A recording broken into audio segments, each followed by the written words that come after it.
Sebelum video ini dimulai, pastikan kamu sudah mengklik tombol like, subscribe, lonceng, dan share ke teman-teman.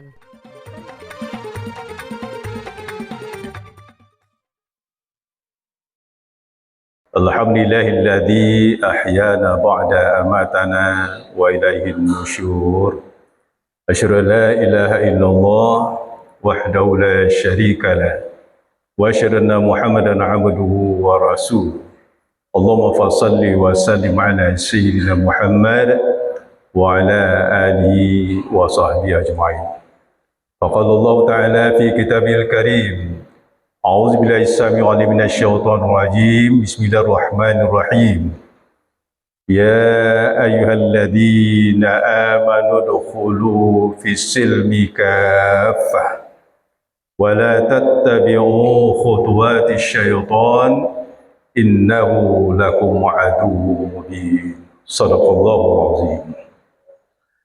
Bapak-bapak dan ibu-ibu sidang jamaah subuh yang dirahmati Allah. Kembali kita bersyukur kepada Allah Subhanahu wa taala. Pagi hari ini kita semua setelah selesai kita bangun, kita ada bergerak untuk melaksanakan salat subuh. Mudah-mudahan ibadah yang telah kita laksanakan dan juga yang akan kita laksanakan itu diterima oleh Allah Subhanahu wa taala. Salat dan salam Allah limpahkan kiranya kepada Nabi Muhammad sallallahu alaihi wasallam. Allahumma salli ala sayyidina Muhammad wa ala alihi wa sahbihi ajma'in. Bapak-bapak dan ibu-ibu, pagi ini kita bicarakan tentang Islam. Islam itu adalah merupakan keyakinan bagi umatnya. Kalau Islam itu umatnya adalah umat Islam. Kalau misalnya Kristen, Protestan, Hindu, Buddha mempunyai umat, dan itu adalah dinamakan dengan keyakinan. Dan keyakinan itu harus dibarengi dengan keimanan. Dan mungkin keyakinan itu yang kita lakukan tanpa ada iman. Iman itulah yang mendorong segala sesuatu yang kita lakukan. Salah satu kewajiban bagi kita sebagai orang Islam, ada punya dasar, ada punya rukun, ada mempunyai sendi. Yang sendi itulah yang wajib kita lakukan. Sebagaimana kita tahu bahwa bunyal Islam alal khams. Islam itu dibina dan terbangunnya itu harus 5. Yang 5 ini kalau tidak jalan, maka Islamnya itu tidak jalan. Jadi maju dan mundurnya Islam itu, kata Muhammad Abduh, profesor, itu justru mengatakan al-Islam mahjub modal muslimin. Islam itu maju dan mundurnya itu tergantung orang muslim juga. Nah, kalau misalnya salat, nah kenapa orang Islam tidak salat? Kenapa juga orang Islam itu tidak mau juga salat berjamaah? Nah, kenapa juga masjid ini dibangun dengan bagusnya, tapi justru umat Islam itu tidak melaksanakan salat? Nah, kenapa? Islam itu belum tentu orangnya beriman, tapi orang yang beriman itu pasti Islam itu. Jadi dikatakan orang Islam itu banyak. Jadi Indonesia paling banyak orang Islam, tapi yang menjalankan ajaran Islam itu tidak semuanya orang Islam yang menjalankan. Katakan masalah syahadat, syahadat itu penting itu. Orang yang masuk Islam harus syahadat, ya harus syahadat. Itu pengakuan itu. Pengakuan kita sebagai orang Islam yang mengaku tiada Tuhan melainkan Allah. Ya, kalau dia tidak mengaku, dia akan bisa menjalankan itu. Pengakuan itu dari dalam itu. Yang dari dalam itu dinamakan dengan hati. Jadi kalau dengan hati dia menjalankan itu dengan iman, itu pasti jalan ya. Kenapa itu salat wajib? Nah, yang wajib itu apa yang katakan wajib? Dalam ilmu usul dikatakan mayutsabu ala fi'lihi wa yu'aqabu ala tarki. Berpahala kita lakukan dan berdosa kalau kita tinggalkan. Itu wajib itu. Nah, katakan yang rukun Islam yang 5 itu mana saja yang wajib? Semuanya kah kita lakukan? Tidak juga. Yang wajib misalkan syahadat itu wajib itu. Orang Islam selalu mengucapkan syahadat. Contoh misalnya, jadi khatib saja itu bacakan asyhadu la ilaha illallah wa asyhadu anna Muhammadar Rasulullah. Itu baca itu. Setiap salat baca juga asyhadu la ilaha illallah wa asyhadu anna muhammadar rasulullah. Itu mengaku. Wajib itu. Apalagi orang yang non Islam masuk Islam harus dia mengucapkan dua kalimat syahadat. Kalau tidak sah Islamnya itu. Nah, apalagi kita yang sudah lama dinamakan Islam nenek moyang. Kita Islam nenek moyang, orang tua kita Islam juga. Jadi maka oleh karena itu wajib. Yang kedua ada salat. Yang salat itu adalah wajib itu. Yang pertama sekali yang diterima oleh Allah itu bukan hajinya kita, bukan banyak berwakafnya kita, banyak membantu orang, tidak. Ya, yang diterima oleh Allah itu adalah salat. Apa kata Rasulullah? Awwalu ma yuhasabu bihi 'abdul yaumil qiyamah as-salat. Fa in salat sairu malihi wa in fasada sairu amali. Yang pertama sekali diterima oleh Allah itu salat, bukan hajinya, bukan zakatnya, salat. Kalau baik salatnya itu, apapun yang kita berikan, apapun yang kita lakukan itu mengikuti. Ya. Banyak kita membantu orang, menolong orang tapi tidak salat, percuma kita melakukan itu. Nah, Allah hitung itu. Hanya dapat pahala dari orang. Wah, terima kasih Pak ya, mudah dapat rezeki, mudah banyak juga rezeki, itu dapat. Tapi ada untuk dampaknya di akhirat itu tidak ada. Karena yang utama itu dia lakukan, salat itu dia tidak lakukan. Bagaimana yang akan diterima oleh Allah? Itu diantaranya salat. Jadi bagaimanapun kita salat, pimpinan atau mungkin pengurus sudah bagus lah. Semuanya kita diberikan fasilitasi. Apakah itu masalah kenyamanan salat, segala macam. Kenapa juga kita tidak mau juga salat berjamaah? Kita banyak, apalagi di komplek ini banyak ini. Tapi yang salat hanya orang-orang tertentu, orang-orang yang sudah biasa-biasa, orang yang sudah terlatih. Apalagi kita bulan Ramadan ini, Bapak dan Ibu, dilatih itu. Iman kita dilatih, menjadi orang baik dilatih.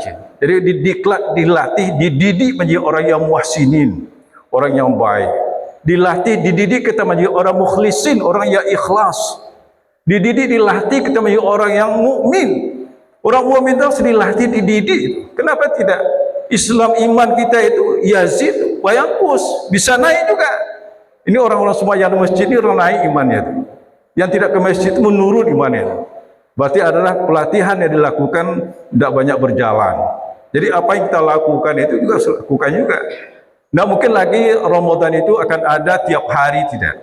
Puasa tiap hari tidak juga. Tapi justru setidak-tidaknya bagaimana kita melaksanakan puasa itu, ya mungkin barangkali 2 kali seminggu misalnya, hari Senin, Kamis, atau mungkin barangkali puasa Nabi Daud. Puasa Nabi Daud itu hari ini puasa, besok tidak. Hari ini puasa, besok tidak. Kalau bisa bagus itu. Artinya apa? Inilah yang mungkin kita lakukan. Sehingga apa yang dididik, dilatih kita di bulan Ramadan ini tidak terhenti. Tidak terhenti. Nah, inilah didorong oleh iman tadi. Jadi maka oleh karena itu menjadikan Islam yang kafah, yang dipanggil oleh Allah orang yang beriman, masuklah kamu kepada agama Islam itu dengan sebenar-benar, dengan sebaik-baiknya, sempurnanya. Jangan hanya merek saja yang kita jadikan orang Islam, tapi justru kita tidak melakukan. Bagaimana kamu menjadikan Islam yang kafah itu? Inilah yang perlu. Iman itu harus dikukuhkan, ya, harus dijalankan. Makanya katakan oleh Rasulullah itu ya, jaddidu imaniku, perbaharui iman terus, perbaharui. Innal bahra amiqa, sesungguhnya adalah lautan itu bersangatan. Di dunia itu luar biasa, godaannya luar biasa. Kalau tidak perbaharui iman itu, kita bisa hancur, kita bisa juga terjerumus kepada lembah kesesatan dan sebagainya. Itu perlu itu. Bagaimana memperbaharuinya? Teruslah kita melaksanakan apa yang diperintahkan oleh Allah. Teruslah kita berjamaah, salat berjamaah, teruslah kita membaca Al-Quran dan sebagainya. Kemudian menjadi yang kedua adalah untuk menjadikan kita Islam yang kafah itu al-ulum. Al-ulum itu ilmu. Ilmu itu penting. Bagaimana kau jadi orang Islam yang berilmu? Katakan salah satu kewajiban kita adalah salat. Salat itu harus tahu kita bagaimana cara salat yang benar. Sebelum salat yang benar itu, mungkinkah kita setelah datang dari rumah langsung ke masjid langsung salat? Tidak bisa, harus berwudu. Kuncinya salat harus wudu. Al-wudu miftahus salat. As-salat miftahul jannah. Wudu itu kunci. Kalau mau salat, adakan kunci dulu. Sempurnakan kunci itu. Bagaimana kita wudu yang benar? Nah, mungkin kita wudu seenaknya saja, apalagi maaf ibu-ibu, apalagi dalam berjilbab itu hanya di muka sini aja. Ya di depan aja. Dia malu membuka jilbabnya. Ya kalau tempat tertentu, tempat wudhu ibu-ibu, kenapa juga tidak buka saja? Kecuali keluar, nampak aurat kita sama orang lain, ya mungkin saja seperti itu. Tapi kalau wudhu sempurna, bagaimana wudhu itu yang sempurna itu? Kalau tidak sempurna wudhu, dah sah salat. Ya, salat itu kunci juga. Kunci apa? Kunci surga. As-salah miftahul jannah. Ya, salat itu kunci masuk surga. Jadi kalau orang tidak benar salatnya, mana juga bisa masuk surga. Ini harus dibenahi. Bagaimana bisanya? Tentu kita belajar. Belajar itu tidak hanya dengan guru, dengan ustaz. Apalagi sekarang kita punya Android. Coba buka. Dalam Android itu ada masuk surga, ada juga di dalam. Masuk neraka ada juga itu. Yang jelek ada juga di sana. Yang bagus ada juga di sana. Kita mengambil yang mana? Mana yang kita ambil? Kalau yang baik cari di Google itu. Bagaimana berwudhu yang benar. Bagaimana salat yang benar.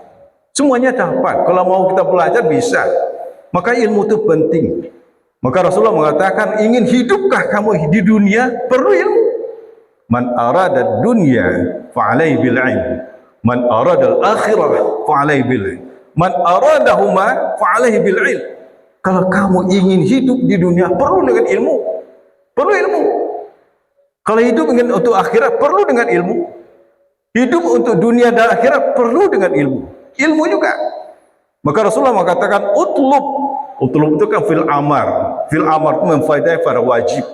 Utlubul ilma minal mahdi lillah. Tuntutlah ilmu itu dari ayunan, dari kecil sampai meninggal. Jadi tidak ada pensiunnya. Kalau pegawai bisa pensiun. Kalau saya 3 tahun ini pensiun. Ada batas. Menuntut ilmu tidak ada pensiun. Maka Bapak Ibu coba lihat, umur orang 70 bisa mengajarkan program doktor. Ya. Tapi saya salah juga, belum bisa mengajarkan doktor juga. Ini umur 70, itu apa dia lagi? Ingin mencari ilmu. 70 umurnya menjadi dokter, wisuda juga dia. Maka oleh karena itulah dia amalkan utlub tadi. Tidak berhenti dia belajar. Sampai mati pun sebelum dia mati dia belajar juga. Itu wajibnya ilmu. Apalagi kita beramal, beribadah, kata Imam Syafi'i. Beribadah, beramal itu tanpa ilmu fahuwa raddun, ditolak ya. Ditolak amal kita, ditolak ibadah kita. Untuk apa capek-capek kita salat? Untuk apa kita berpuasa? Kita tidak tahu. Kalau kita sebagai mutabi'ah mengikut-ikut saja tanpa ilmu, percuma saja. Jadi ilmu itu penting ya. Dengan cara apapun, informal kita, non formal kita berjaya, silakanlah. Yang penting harus tahu apa yang kita lakukan. Salat, bagaimana salat yang benar? Puasa, bagaimana puasa yang benar? Mendoa, bagaimana mendoa yang benar? Itu diajarkan itu. Cuma kita yang mungkin barangkali yang banyak mungkin yang belum tahu ya bagaimana salat yang benar, wudhu yang benar dan segala macamnya. Nah, mudah-mudahan kita adalah berlabelkan, kita ada akidah dan keyakinan kita itu adalah Islam. Ini harus didasari. Yang pertama adalah iman itu penting. Ya, diperbaharui. Rajin-rajinlah salat. Rajin-rajin kita ke masjid, ramaikanlah masjid, ya. Ramaikan masjid. Kemudian tuntut ilmu terus. Apalagi kemarin ini 30 hari, 30 malam di bulan Ramadan itu menuntut ilmu. Apa yang kita dapatkan? Apa yang kita petik? Maaf saya, jangan sampai ilmu itu ketika ada ustaz benar memberikan ilmu hanya masuk di telinga kanan. Jangan lepas, masuk ke dalam. Sehingga ilmu yang masuk ke dalam itu menjadikan ilmu yang tafi'u bih, ilmu yang bermanfaat. 5 yang berikan ustaz, 1 ada tak dapat. Makanya kalau ada ceramah itu ada catatan. Apalagi Bapak Ibu itu sudah masuk yang sudah berumur 60 ke atas, saya sudah 62. Sudah MPDI. Saya kenapa gelar saya MPDI juga nih Pak Haji? MPDI itu masa penurunan daya ingat. Jadi kalau biasa itu, kalau sudah 60 ke atas, 50 ke atas sudah menurun daya ingatnya. Perlu catatan, perlu catatan. Apa hari ini kajian kita? Apa yang kita amalkan? Ya, banyak ceramah-ceramah tapi lepas semuanya. Ilmu yang kalau tidak bermanfaat, yang tidak bermanfaat, apa kata Rasulullah? Al-ilmu bila amalin kasyajarin bila thamarin. Ilmu itu kalau tidak diamalkan seperti apa? Pohon kayu yang rindang itu tapi tidak punya buah, untuk apa gunanya? Ya, kalau misalnya pohon kayu rindang ada buahnya, ada manfaat. Untuk apa juga kita belajar, tapi tidak ada satupun ilmu yang kita amalkan. Semuanya adalah mubazir. Maka oleh karena itu saya melihat dari kemarin malam, tidak ada ustaz, tidak ada misalnya jamaahnya, ustaz datang juga. Ustaz itu dibayar itu. Ya. Dengan dari mana dananya? Kita semua. Kalau misalnya ustaz datang, kita semuanya hadir, bertambah ilmu kita. Kalau Imam Syafi'i mengatakan, kalau ilmu kita atau dari hari-hari tidak bertambah ilmu kita, maka mau saya, katanya bukan kata saya ini, azankan orang itu. Kalau tidak bertambah ilmu, azankan orangnya. Ya, azankan orangnya itu. Itu berat. Jadi maka oleh karena itu ilmu itu penting kita belajar. Bapak dan Ibu, dengan dari seperti ini hari Sabtu berkah, subuh berkah itu ya, setidaknya dapat ilmu bagi kita yang kita amalkan dalam hidup sehari-hari ke hari itu. Jadi bagaimanakah Islam yang sempurna, yang kafah itu, ilmu harus diperkuat. Yang kita lakukan apa? Salat, bagaimana salat yang benar. Kemudian iman itu perlu kita perbarui. Ya, perbarui itu. Iman itu bisa naik kalau kita rajin beribadah kepada Allah. Kemudian bisa juga yang menurun, kurang kalau kita sudah mulai lalai menjalankan perintah-perintah Allah. Dua hari ini, pagi ini yang kita sampaikan bermanfaat bagi kita semua. Lebih dan kurang mohon maaf. Billahi taufik wal hidayah. Assalamualaikum warahmatullahi wabarakatuh.